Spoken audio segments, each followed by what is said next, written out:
So my family and I lived in the childhood home that I grew up in, and we have owned that house for 23 years. So we've experienced a lot of hurricanes, and we were ready for Hurricane Milton.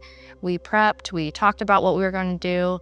We prepared as much as we could, but it just turned out to be worse than what we were expecting.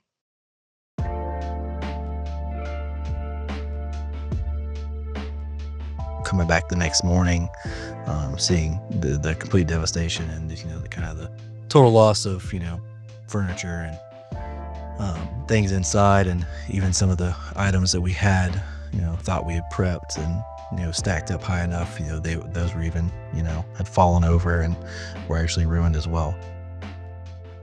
So it was hard because this was all my kids had known. Just knowing that the kids won't ever play in the same areas was really emotional and hard on me, just kind of changing the kids' lives.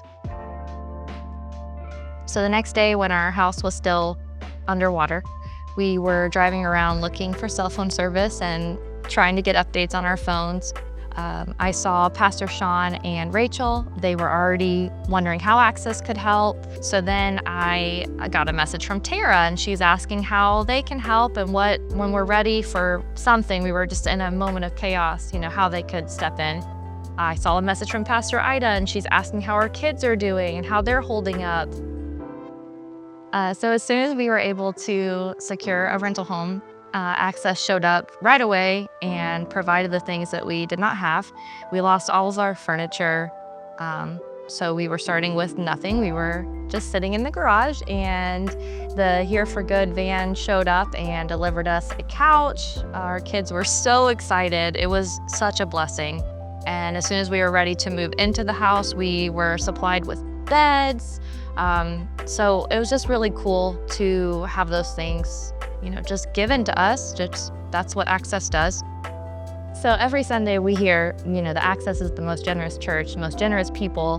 And I, believe that to be true. But then when you go through something and you see people show up and you get the messages and you get tangible things to just help you survive and live as a family, you really feel it, and that is true. It's incredible to be a part of a church that doesn't just say they're here for good, but actually shows up in that time of need and is here for good.